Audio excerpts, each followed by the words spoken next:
자, 오늘은 여러분 교재 202페이지입니다. 주택법이죠.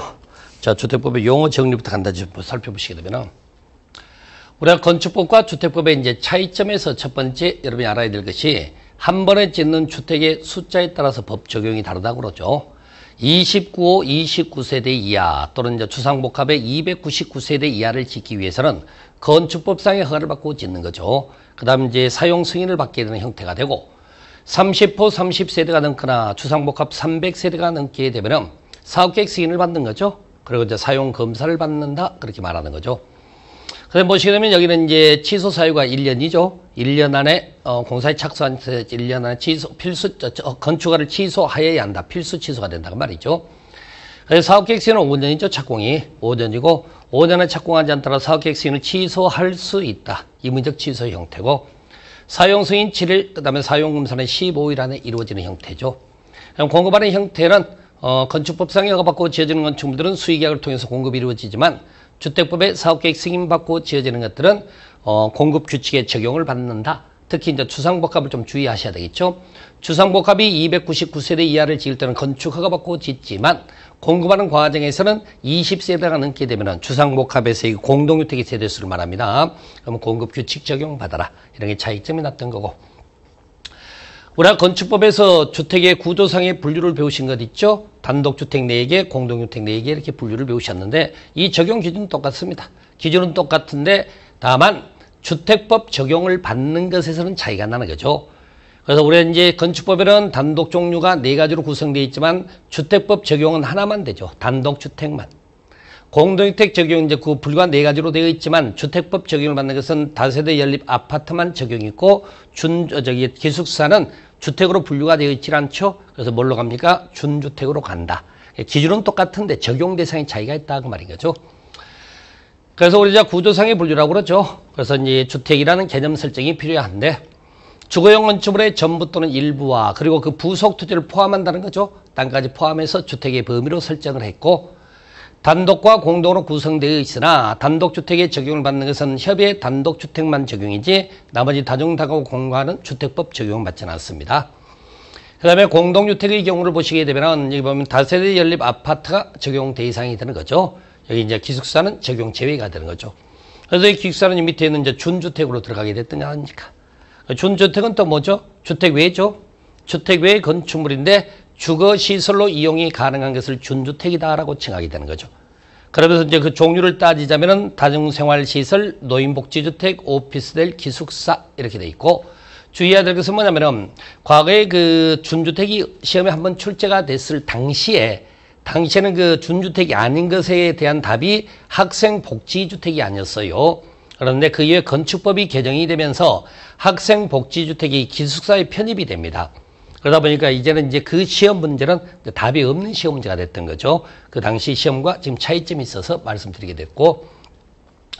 그 다음에 세대 구분형 공동주택을 여러분이 좀 알고는 가셔야 될 것 같아요.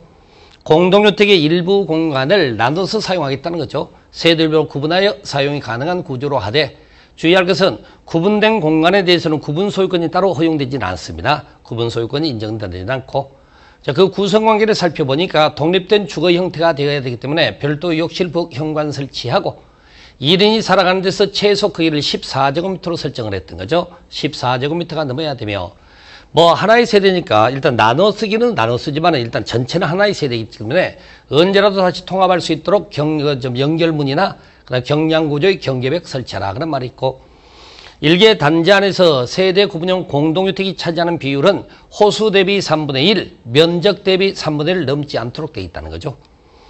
그리고 이제 이렇게 해서 세대 구분형 공동이 지어진 상태에서 주택 건설 기준을 적용하는 과정에서는 2개 세대가 사용할 망정 그래봤자 주택 건설 기준에서 적용할 때는 하나의 세대로 산정한다. 바로 이런 것들이 세대 구분형 공동주택에 관한 내용입니다. 바로 그런 정도 정리를 좀 해두시면 좋을 것 같고 자, 분양 관련 분류로서는 우리가 이제 국민주택과 민영주택의 이제 대별이 있게 되는 거죠. 그래서 국민주택이라고 칭하는 것은 주택 도시금 자금 지원을 받아 건설 개량된 주택으로 전용 면적 85제곱미터 이하인 주택을 국민주택이라고 칭하게 되는 거죠. 국민주택이라는 단어가 사용되게 되면 반드시 2가지 요소가 있어야 됩니다. 자금 지원과 85제곱미터 이하 그렇게 하는 거죠. 그 다음에 우리 이제 국민택 규모라고 그러죠. 국민택 규모라는 것은 기본은 이제 85제곱미터 이하를 말하지만은 수도권 외의 읍면적은 얼마까지도 100제곱미터 이하까지도 국민택 규모로 허용을 해주고 나가라고 이해하시면 되고요. 여기서 좀 더 확대 개념의 국민주택 등이라는 게 나오는 거죠. 국민주택 등이라는 건 간단합니다. 국민주택 플러스 등이야. 뭐 등에 대한 종류 상세하게 아실 필요는 없고 국민주택 플러스 등이라고 하고 그러면서 이 등에 해당되는 것도 크기는 일단 85제곱미터 이하가 되는 거죠. 그럼 해당초 국민주택도 85제곱미터 이하 그렇게 됐던 거 아닙니까?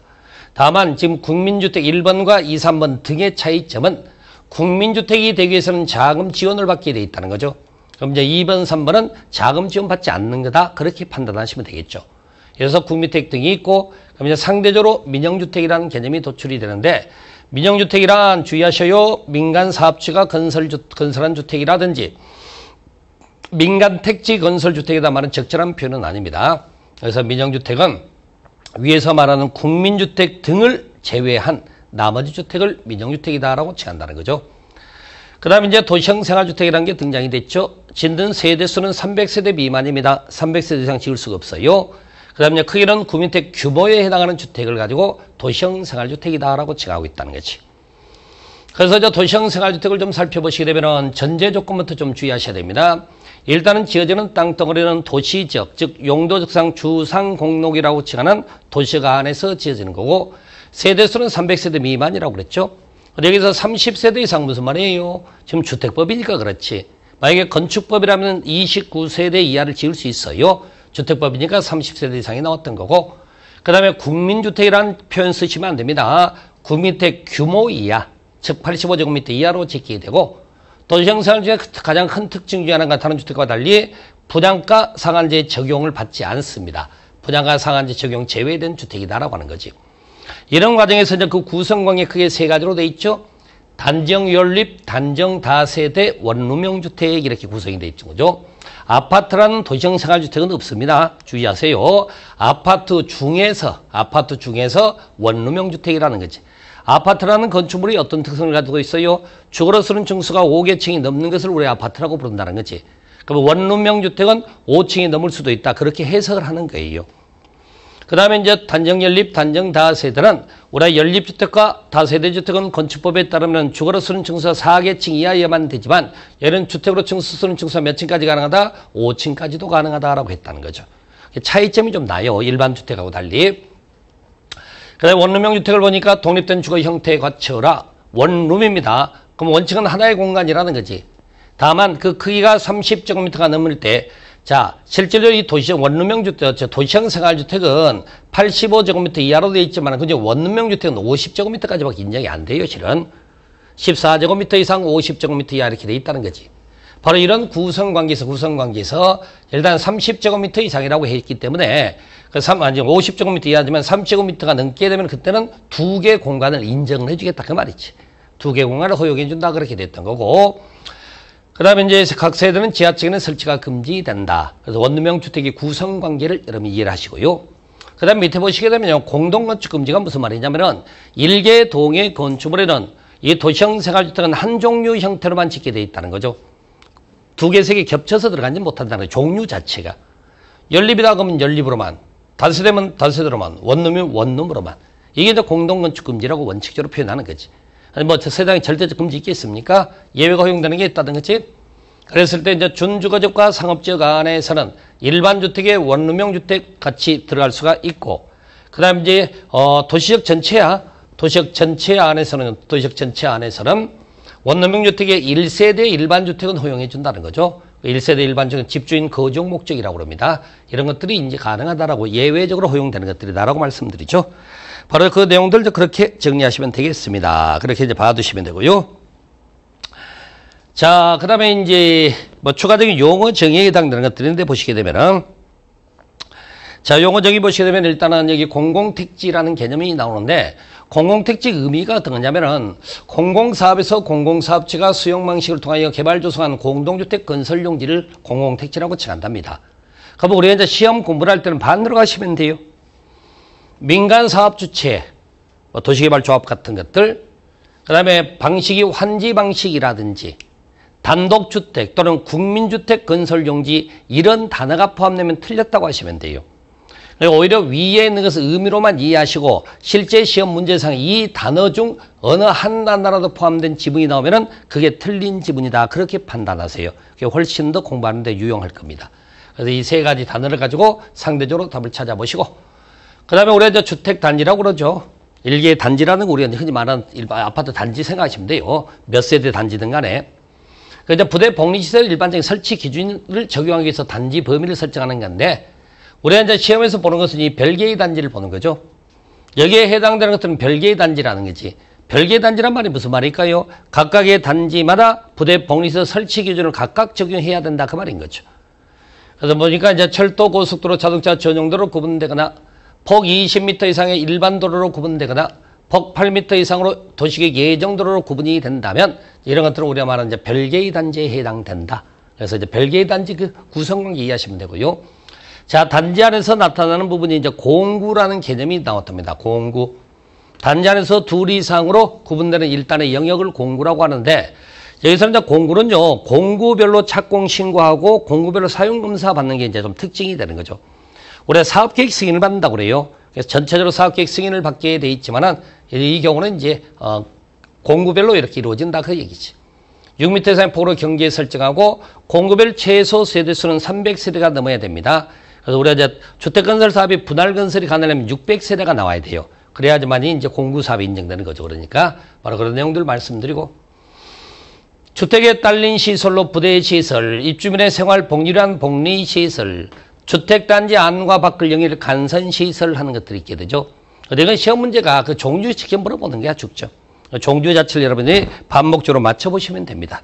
그런 형태로 해서 이제 그 구성관계를 그렇게 좀 알아두시면 될 것 같고요. 그 다음에 이제 사업 주체 중에서 이제 주택조합인데 주택조합은 뒤에 이제 바로 또 나오니까 그래서 설명드릴게요. 그래서 지역 직장 우리 모델링 주택조합이라는 게 있게 됐던 거고 입주자는 집주인 개념이고 사용자는 임차인 개념이고 그 다음에 관리 주체는 아마도 금년에 시험 내기 어려울 겁니다. 공동관리법에 따른 관리 주체를 말하는 건데 공동관리법이란 법률이 따로 제정이 되기 때문에 그렇다는 거죠. 자, 그렇게 되고 있고 그 다음에 이제 리모델링 개념 설정은 일단 이제 리모델링 사업할 때 또 설명드릴 테니까 일단 여기서는 넘어가서 좋습니다. 그래서 노후학제 기능 향상 목적으로 대수당이나 일부 증축하는 형태를 말하게 되는데 기본적인 대수선은 10년이면 가능하죠. 그렇지만 일부 증축형이 되기 위해서는 15년 이상이 경과되어야 한다. 뭐 그런 정도 봐두시면 되고 명칭만 보고 가세요. 에너지 절약형 친환경 주택, 그 다음에 또 건강 친화형 주택 뭐 이런 식으로 해서 이제 우리 주택법의 주택의 명칭으로 그런 게 있다더라 그렇게 하시면 되겠습니다. 자, 이제 거기까지만 봐두시고요. 자, 우리 이제 주택법은 크게 파트를 3개로 나누지 건설 공급 관리인데요. 관리는 금년 이제 8월 12일자로 공동주택관리법으로 넘어가는 바람에 아마도 금년 시험 내기 어려울 듯 싶고 그래서 건설과 공급 그다음에 리모델링에 관한 내용을 가지고 시험 공부를 한다라고 말씀드리겠습니다. 그 다음에 보시면 여기 한번 보세요. 우리가 건설 파트에서 배우시는 건 사업 주체를 먼저 배우시게 되는데 등록 사업 주체라는 것과 그 다음에 그 중에서 특히 중요한 주택조합 그걸 좀 중심으로 보시면 돼요. 주택자금이 지금 작년에 주택도시기금법이 제정이 됨으로 인하여 빠져나갔어요. 그래서 국민택기금이나 국민택 채권이 빠져나가고 남아있는 건 3개 남아있는데 실질로 시험에 낼 수 있는 것은 여기 뭐예요? 이거 주택사관 사채 이게 좀 중심이 되구나라고 알아두시고 그 다음에 뭐 사업 절차, 사업계획 승인 받고 사용 검사 받는 사업 절차에 필요한 내용들 바로 이런 것들을 건설 파트에서 배우고 그다음에 공급 파트는 이제 3가지 분양가 상한제 공급서 교란 금지 행위 등이 있고 분양권 전매 제한 이런 것들이 이제 우리가 주택법에서 배우는 전체 구성관계다라고 말씀드립니다. 자, 먼저 우리가 이제 등록 사업 주체를 배우셔야 되는 건데요. 자, 주택건설 사업 주체는 종류가 잔뜩 있어요. 이렇게 비등록도 있고 등록도 있다라는 거지. 비등록은 기억하지 말고 등록 사업 주체만 정확히 기억하고 상대로 이제 등록하지 않아도 사업하는 거니까 나머지는. 그래서 이제 국가, 지자체, 토지주택공사, 지방공사는 공공사업 주체도 있고 공익법인 주택조합이 이제 공동시행과정 여기 등록사업자고 고용자, 그 다음에 토지 소유자 등등은 사업 주체가 되는 거죠. 이 중에서 국토부 장관에게 등록을 해야만 사업을 할 수 있는 주체는 등록사업자라고 합니다. 그것을. 주로 건설회사 같은 걸 말하게 되는 거죠. 그래서 이제 등록하는 요건이 이거야. 연간 단독 20호 공동 20세대 대지 조성 면적 1만 제곱미터 이상의 사업을 하고자, 목표니까 사업을 하고자 하는 자들은 등록을 하게 돼 있다는 거지. 여기서 같이 주의할 것은 주택조합이 등록사업자와 공동으로 하는 게 아니라 단독으로 시행하는 경우가 있어요. 단독으로 시행할 때는 그때는 마찬가지로 등록사업자와 마찬가지로 등록을 해라라는 규정이 나오는 거죠. 그 다음에 공동사업 주체에 관한 내용이 또 있겠죠. 토지 소유자, 주택조합, 고용자가 이렇게 등록사업자, 즉 건설회사하고 공동으로 사업을 시행하게 되는 과정이 있습니다. 그런데 이 중에서 토지 소유자나 주택조합은 할 수도 있고 안 할 수도 있어요. 같이 해도 되고 안 해도 된다 그 말인 거지. 임의적이죠. 그런데 고용자는 아닙니다. 고용자는 반드시 등록사업자와 공동으로 사업을 시행하여야 한다. 그렇게 관계된 거지. 그렇게 이해를 하시고, 그 다음에 이제 주택조합을 좀 더 나눠서 우리가 좀 더 상세하게 살피게 되면은 지역과 직장주택조합일 때는 원칙적으로 이제 등록사업자 같이 한다고 보시면 돼. 그냥 기본적으로. 그런데 리모델링 주택조합이 사업을 할 때 자기 집을 단순하게 넓히는 개념이 있어요. 세대수 증가하지 않고 그때는 공동사업이 나올 필요가 없지. 왜냐하면 건설사 불러다가 도급계약 맺고 집 고치는 작업만 맡기는 거니까. 그런데 만약에 이제 리모델링 주택조합이 세대수 증가형 리모델링 사업을 하기 위해서는 그때는 이제 등록사업자하고도 공동으로 사업을 시행할 수 있다. 그렇게 하는 거죠. 이거 구별을 좀 정확히 하셔야 됩니다. 이 과정에서 우리가 지금 등록사업자가 토지 소유자나 조합, 그 다음에 고용자하고 사업하는 과정 속에 주택조합하고 사업할 때는 책임 범위가 조금 무겁습니다. 그래서 일단 등록사업자가 건설회사니까 시공자 책임은 당연히 지고 등록사업자 귀책 사유 등에 따르는 손해가 발생했을 때 손해배상 책임도 같이 져라 그렇게 돼 있다는 거지. 그럼 왜 이렇게 등록사업자는 책임 범위를 좀 무겁게 부여를 했느냐? 토지 소유자나 고용자와 달리 주택조합의 조합원은 무주택 세대주들입니다. 힘없는 서민들이라고요. 그러다 보니까 이제 조합원을 좀 더 두텁게 보호할 필요가 있어서 등록사업자에 대한 책임 범위가 무겁더라. 바로 그렇게 알아두시면 되고요.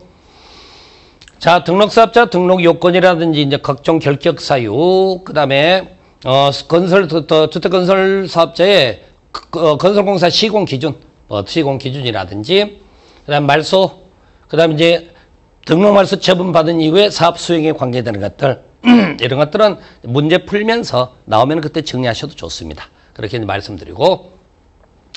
자, 지금부터는 이제 조합을 배우셔야 되는데, 공법상의 조합 세 가지 있는 거 아시죠? 개발조합, 정비사업, 주택조합 이렇게 있습니다. 그래서 이제 조합은 기본적으로 설립 인가를 받도록 되어 있지만 공급직장주택조합은 설립 신고한다고 그러지. 설립 신고하게 돼 있고, 그 다음에 이제 설립 신고만으로 조합이 설립이 되기 때문에 이게 이제 시험의 중요한 포인트가 될 거예요. 그 다음에 그에 반해서 또 보세요. 개발이나 정비사업자는 등기를 내서 법인격이 부여되는데 반하여 주택조합은 등기가 없죠. 등기가 없으니까 법인격을 따로 부여하지는 않습니다. 이게 이제 차이점이 이렇구나라고 한번 생각해 보시라 그 얘기죠. 이런 차이가 권리 능력은 사단으로 보는 거죠. 법적 성격 자체가.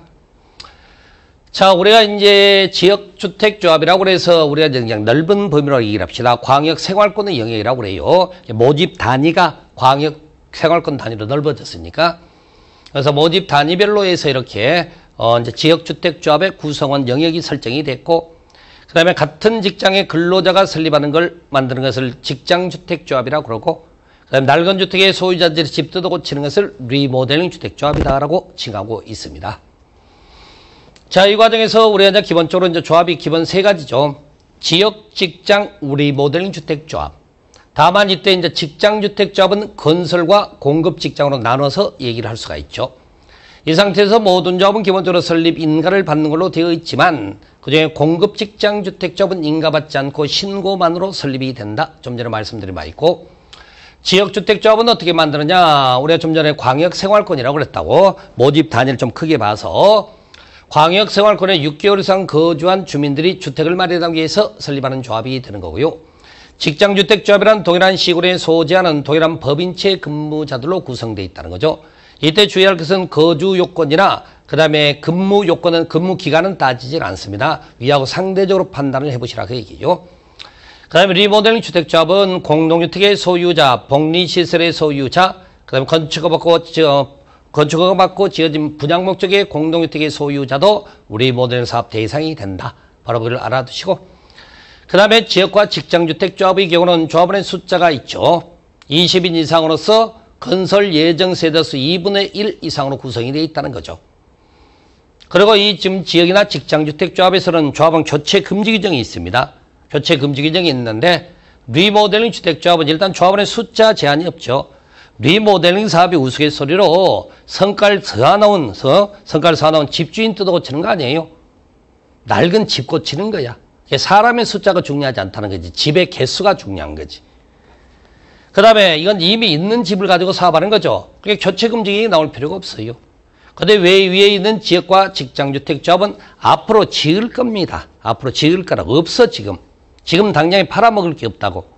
그러니까 교체 금지 규정이라는 표현이 그래서 나오게 되는 거죠. 그렇게 내용을 이해하셔도 좋고요. 그 다음에 이제 실제 조합은 자격이 부여되는 걸 보니까 지역주택조합원의 경우는 무주택자 또는 85제곱미터 한 채를 소유한 세대 주인자 이렇게 돼 있다고. 근데 건설 직장도 동일해. 근데 공급만 달라지는 거죠. 공급 직장 주택조합은 무주택자에 한해서만 가능하다고 그러는 거지. 보는 강의 전에 말씀드렸듯이 공급 직장 주택조합은 사업 주체가 아닙니다. 단체 청약을 목적으로 설립한 조합일 뿐이다라는 얘기야. 바로 그렇게 돼 있어 이제 단체 청약 목적으로 설립한 조합이기 때문에 바로 인가받지 않고 신고만으로 설립이 되고 그다음에 무주택자에 한해서만 조합원 자격이 부여가 된다. 바로 이제 1순위자입니다. 1순위자. 그런 내용들 이해해 보시면 되고요. 그 다음에 리모델링 사업은 소유자 사업이 됐던 거죠. 자, 주택조합은 이 정도는 기본적으로 여러분이 학습을 하시고 계셔야 되는 거죠. 바로 이제 그렇게 말씀드리고. 그 다음에 이제 실제 우리가 이제 조합 설립에 관계된 내용을 살펴보시게 되면 조합 설립 인가 신청일로부터 입주 가능일까지 기간 안에 이러한 자격에 해당되는 분들이 조합원 자격이 된다. 일단 그렇게 이제 표현하게 되는 거죠. 다만 이 과정에서 우리가 이제 지역과 직장주택조합이 주택조합 설립 인가 신청하는 과정에서는 주택건설대지 100분의 80 이상의 토지 사용 승낙서를 내놔야 되죠. 왜 그래요? 앞으로 지을 거라니까요. 근데 없는 땅에다가 무슨 아파트를 짓겠다는 겁니까? 땅이 있어야 앞으로 지을 거 아닙니까? 그래서 토지 사용 승낙서를 내는데 최근 시험 문제 2번씩이나 나왔던 게 리모델링 주택조합이 설립 인가 신청하는 과정에 토지 사용 승낙서 제출하라. 뭔가 좀 이상하지 않습니까? 리모델링 주택조합이 뭐예요? 예를 들어 낡은 주택을 가지고 지금 사업하고자 하는 건데 토지 사용 승낙서가 왜 필요합니까? 내 땅, 내 집을 가지고 이미 있는 것을 가지고 사업을 하는데. 그래서 토지 사용 승낙서가 필요한 것은 앞으로 새로이 짓고자 하는 지역과 직장주택조합에서만 필요하더라. 바로 그것도 기억을 하셔야 되겠죠. 그 다음에 저 조합은 지위부여에서 보시다시피 무주택자이거나 85제곱미터 한 채를 소유한 세대 주인자 이렇게 구성되어 있지만 자, 투기 과열적인 지역주택조합원 선정 과정에서는 선착순 방식은 금지가 됩니다. 많은 사람이 원하기 때문에 이래서 공개 추천 방식으로 가라라고 되어 있고 그럼 좀 더 하나 더 추가적으로 보자면 투기 과열적인 지역주택조합원 자격 부여되는 부분에서 봅시다. 우리가 분명히 조합원 자격은 조합 설립 인가 신청일부터 입주 가능일까지 안에 이런 자격을 갖춘 자라고 했다는 거지. 이렇게. 그런데 투기 과열적인 지역주택조합원 자격 자격 부여에서는 설립 인가 신청부터 1년 전입니다. 1년 전. 1년 전부터 입주 가능일까지 돼야 돼. 그래서 1년 전부터 무주택자이거나 85제곱미터 이하를 가진 자 이렇게 구성되어 있다는 거죠. 훨씬 더 자격은 좀 까다롭죠. 투기 과열적으로는 주택에 대한 수요가 큰 지역이기 때문에 이런 좀 약간의 절차상 조합원 선정 과정에 제한이 있구나라고 이해해 주시면 되고요. 뭐 조합의 규약이라든지 그 다음에 조합 총회 의결사항 같은 것들은 문제풀이하면서 나타나면 봐주시면 되고요.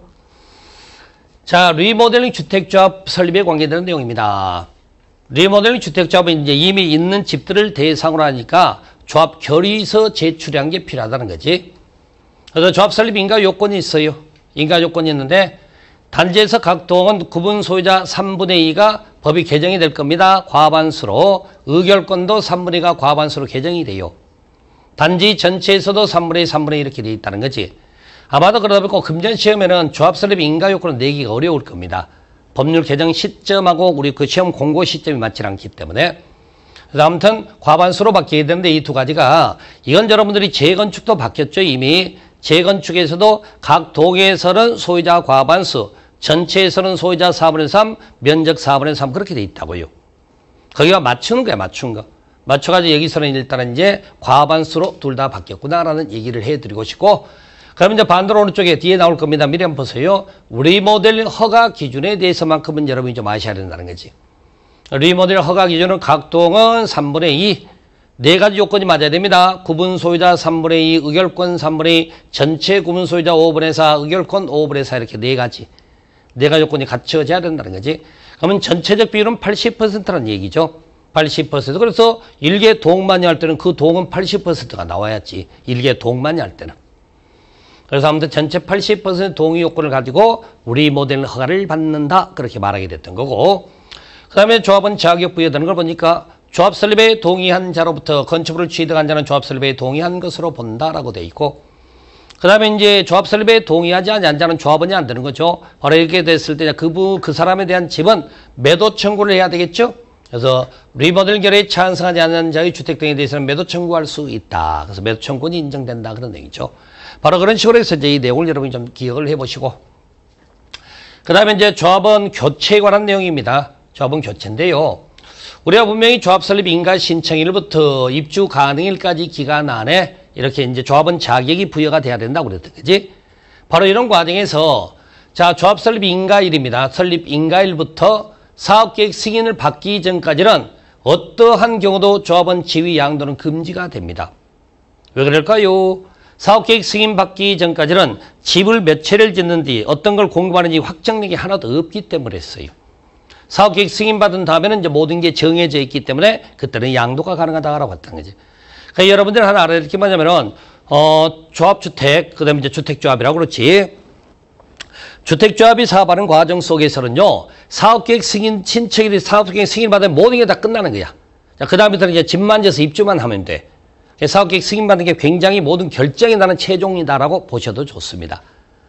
그런 과정에서 이제 교체 또는 추가 모집에 관계되는 규정인데, 조합은 건설의 초과자는 보면 조합은 추가 모집 승인을 받거나 일정한 결혼이 발생한 축원하는 경우, 그래서 축원하는 사유가 또 있어요. 이렇게 축원하는 사유라고 되어 있다는 거지. 근데 의외로 이게 출제 비중이 좀 떨어지네요. 보니까 바로 그렇게 말씀드리고, 그다음에 이제 추가적인 내용에 조합원 자격 요건 충족 여부 판단 시점은 조합 설립 인가 신청일 기준입니다. 우리가 이제 충원을 한다 하더라도 그 사람도 동일하게 우리가 처음에 그 조합원처럼 처음에 조합원 되는 것처럼 조합 설립 인가 신청일 기준으로 자격이 부여가 돼야 되는 거고, 그 다음에 이제 조합원 추가 모집 승인과 조합원 추가 모집은 주택조합의 변경 인가 신청 언제까지 다 끝내야 된다? 사업계획 승인 신청일까지. 주택조합 사업은요, 사업계획 승인받으면 모든 게 다 끝나버린다니까, 결정이 되니까. 사업계획 승인 신청일까지 모두 다 해주어야 한다, 그렇게 돼 있고, 그 다음에 일정한 충원 사유에 해당되는 것들이 있더라라고 한다는 거지. 그래서 충원 사유가 이렇게 해서 읽어보시고, 이때 이제 주의할 건 뭐냐면은, 자, 기억본에 있는 건 조합원 사망입니다. 조합원 사망이 돼서 이제 조합원이 조합의 상속이 발생한 거죠. 지위가 상속이 됐을 때. 그럼 우리가 좀 전에 지금 여기 보면은 축원하는 과정 속에서 조합 설립 인가 신청 기준으로 동일한 조건이 되어야 한다. 지금 이런 의미야. 그런데 그러면은 상속의 경우도 마찬가지로 무주택자이거나 85제곱미터 이하 한 채를 가진 자이어야만 가능하느냐. 그건 아니라는 거지.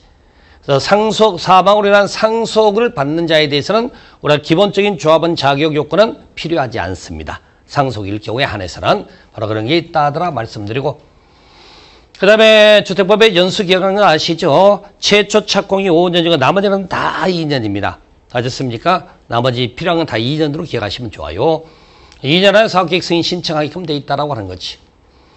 그 다음에 이제 등록사업자 소유한 토지를 가지고는 사업에 사용해서는 안 되고, 그 다음에 뭐 매입하면 그렇지 않다라는 규정이 있고, 그 다음에 조합원 세대주 자격을 일시적 상실하더라도 조합원 자격은 유지되는 경우도 있고, 그 다음에 이제 주택조합이 이제 기본적으로 사업 주체로서 조합원에게 주택을 우선 공급할 수 있지만, 공급 직장 주택조합의 경우는요, 이 사업 주체가 따로 있다고 그랬죠. 사업 주체가 공급하게 됩니다. 그 표현을 조금 주의해서 봐두셔야 되고요.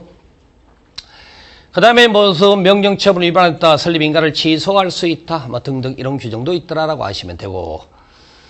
자, 여기까지가 이제 조합에 관계되는 내용이었습니다. 그래서 조합에 관계되는 거 봐주고, 그 다음에 이제 리모델링 사업에 관계되는 내용이죠. 그래서 리모델링 사업에 관계되는 것.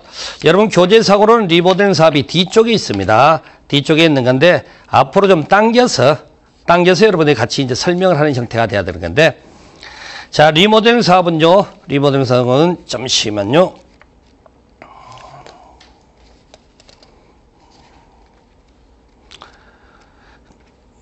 자, 리모델링 사업은 여러분 요 약책 기준으로는 236페이지 있는 거죠. 테마 10번에 있는 건데, 거기 236페이지 설명 간단히 들어보세요. 그래서 우리가 지금 주택법에서 주택건설 사업은 사업계획 승인을 받아요. 그런데 리모델링은 시장 등으로부터 허가를 받습니다. 표현이 좀 다르다는 얘기예요. 그 다음에 이제 시공자 선정합니다. 경쟁 입찰 방식으로. 그 다음에 공사가 완료되면은 마찬가지로 사용 검사 받는다. 바로 이런 식의 구성이 있더라고 말씀드리고. 그래서 이제 좀 전에 보신 바대로 이제 리모델링 사업하는 과정 속에서 이렇게 대수나 일부 증축이지 신축, 개축 개념이 나오면 안 됩니다. 표현이. 증축은 전용 면적 기준으로 10분의 3 이하로 가능하되 85제곱 미만은 10분의 4까지 인정되고요. 이때 각 세대 증축 가능 면적을 합산한 면적 안에서 세대 수 증가형 리모델링이 허용되죠. 그때 비율은 100분의 15까지. 근데 이제 문제가 뭐냐면 그 당시에 이게 이제 과거부터 있어 왔는데 이게 수평 별동 증축의 형태로 가다 보니까 사업의 실효성이 많이 떨어졌던 거죠. 그래서 이제 수직 증축 리모델링 허용됨으로써 리모델링 사업이 이제 활성화되는 계기가 됐던 거죠. 3계층까지 수직 증축이 가능한데 기존의 아파트가 15층 이상이면 3계층, 14층 이하면 2계층까지 가능합니다. 그 다음에 구조도 보유하고 있어야 될 것이고 이렇게 해서 세대수 증가형 리모델링 사업을 하는 과정 속에 도시 과밀이나 이수요 집중 등 체계적으로 관리할 필요가 있기 위해서 리모델링 기본계획 세우립해야 한다. 이런 내용들이 나오게 되는 거죠. 그렇게 이제 봐두시면 좋을 것 같고 그래서 리모델링 허가 기준은 각 동원 산물의 전체는 80% 동의율이 필요했던 겁니다. 다만 입주자 대표회의 가는 과정에서는 소유자 전원의 동의를 받아야 한다. 바로 그렇게 되어 있고 그 다음에 이제 리모델링 조합에다 입주자 대표 리모델링 허가 신청을 합니다. 시장님에게. 그러면 리모델링 허가를 내주는 과정 속에 만약에 세대수 증가형 리모델링 허가를 내줄 때는 도계의 심의 거치고 권리 변동 계획을 세우도록 되어 있다는 거죠. 지분의 변동이 생기니까 그런 겁니다. 리모델링 기본계획이 부합해야 허가를 내주게 되어 있다는 거죠. 그래서 경쟁 입찰 방식으로 시공자를 선정하게끔 되어 있더라. 바로 그렇게 되어 있고요. 그 다음에 이제 안전진단인데 두 차례 걸쳐 안전진단이니까 여러분 아시죠? 그래서 이제 수직 증축 리모델링 안전진단을 하는데 1차 안전진단은 수직 증축이 가능한지 여부를 판단한 1차 안전진단이 있고 그래서 이제 수직 증축이 가능하다 그러니까 이제 허가 신청이 들어가고 그 다음 구조 안전성 검토를 마치면 리모델링 허가를 내준다. 그럼 이제 그때 이제 2차 안전진단이 또 들어가는 거죠. 2차 안전진단이. 이런 식으로 해서 안전진단이 두 차례 걸쳐 이루어지구나. 그렇게 내용을 이해하시면 됩니다. 그런 상태에서 이건 이제 서술형 문장이야. 앞에 봤던 것들 바로 그렇게 연결해서 봐두시면 되고. 그 다음에 이제 그래서 이제 리모델링 기본 계획이 필요한 경우가 있다는 거지. 세대수 증가형 리모델링에서 나오는 거죠. 관할구역입니다. 특별시, 광역시, 대도시, 관할구역 안에서 10년 단위로 수립하면 5년마다 재검토하게끔 되어 있고요. 그래도 이제 필요하다면 이제 과밀, 도시과밀 우려가 없을 때는 뭐 안 세워도 되고, 반대로 일반시라도 과밀 우려가 있으면 또 세워야 하고, 뭐 이런 내용이겠죠. 그 다음에 수립하는 절차는 주민에게 의견 듣고, 지방의 의견 듣고, 협의, 심의 거친다. 따로 얘기할 필요조차도 없습니다. 다만 여기서 이제 주의할 것은, 지금까지 우리가 공법 전체적으로 보면 대도시장들은 다 본인들이 직접 권한을 행사했지만, 여기 리모델링 기본계획 수립 과정에서는 대도시장도 도의사 승인 받아야 됩니다. 그게 있더라라고 하는 거지. 바로 이런 것들이 이제 리모델링 사업에 관계되는 내용까지 같이 말씀을 드리게 됐고요. 그 다음에 이제 다시 이제 앞으로 가세요. 앞으로 가셔서 이제 조합에 관계되는 내용이 또 나오죠. 그래서 이제 자금 조합이 아니라 212페이지, 213페이지. 테마 4번 자금에 관계되는 것. 자금 보면 일단은 지금 남아있는 게 주택 상환 사채, 주택사업, 구민택사업 특별회계 입주자 저축 이렇게 남아있는 거죠. 그래서 구민택사업 특별회계는 지자체 설치 운영한다. 입주자 저축에는 주택청약 종합저축 하나 있다더라. 그렇게 하시고 남은 이런 경우는 주택상환 사채 얘기예요. 근데 주택상환 사채라고 해서 무슨 말하는 사회적에서 사회를 말하는 깍두기들 운영한 사채 아니라고 그랬어요. 회사채 개념입니다. 회사채 개념으로 되어 있고 민영주택 사업 필요한 자금 조달 목적으로 되어 있다는 거지. 그래서 이제 회사채니까 회사로서 공기업인 토지주택공사, 그 다음에 사기업체로서의 등록사업자가 발행하는 과정 속에 등록사업자는 지금 보증받고 발행하게 돼 있고, 발행기획 작성에 국토부장 승인받게 돼 있네요, 보니까. 바로 이제 그 밑에 보시게 되면은 여기 이제 방법으로는 이렇게 주택으로 상환하는 겁니다. 글자 그대로. 물론 현금 상환이 허용이 되는 부분도 있고, 주택사관이니까 김영증권의 형식이 돼야 되겠죠. 그 다음에 이제 기간 설정이 되어 있지, 만기가 중도해약 금지 상태가 되어 있고, 3년 초과 금지돼 주의할 것은 입주 가능일자 기준은 아닙니다. 발행일자로부터 공급계약 체결일까지가 3년이라고 말씀드렸던 거죠. 그 다음에 김영증권이니까 원칙은 양도 불가하지만은 절대적 금지는 아니라고 그랬지. 양도 가능합니다. 양도할 때 어떻게 하느냐. 명의를 변경하는 것은 사채 원부의 기재가 되어야 되며, 그 다음에 대항력을 갖추는 것은 채권의 기재가 되어야 대항력이 갖춰진다. 갑에서 을로 이렇게 이름이 바뀌어야 된다 그 말이겠죠. 자, 더다가 등록사업자 등록이 말소되더라도 효력은 그대로 유지가 된다는 거지. 집대도를 받는 데 지장이 없더라. 왜? 등록사업자의 경우는 보증을 받고 발행하기 때문에 그렇다는 얘기죠. 바로 그런 내용이 있고, 그 다음에 이제 이 법에 규정된 것 외에는 상법을 적용하는 거지. 그러니까 주택법이 우선이지. 주택법이 우선 적용하되 상법의 적용을 받는다. 그렇게 되어 있다는 거죠. 이런 것들이 뭐 자금에 관한 내용이었습니다. 그래서 여러분 교재 214페이지까지 해서 일단은 그 이제 주택 건설 사업 주체를 중심으로 해서 그 내용을 좀 설명드렸습니다. 이번 시간 여기까지입니다.